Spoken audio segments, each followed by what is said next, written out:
Magandang gabi, Pilipinas. Balitang sport naman ang aking hatid sa mga oras na ito.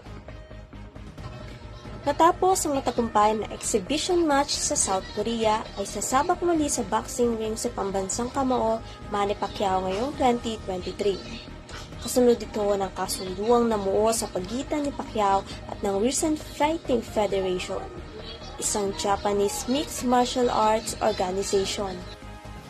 Excited na raw ang pambansang kamao. Yan ay kahit wala pang napipiling petsa para sa laban at kung sino ang makakasagupa ni Pacquiao. Dagdag pa ni Pacquiao ang recent ang mamimili ng kanyang makakalaban. Lisa Jane Cruz sa Lilingkod sa mamamayang Pilipino.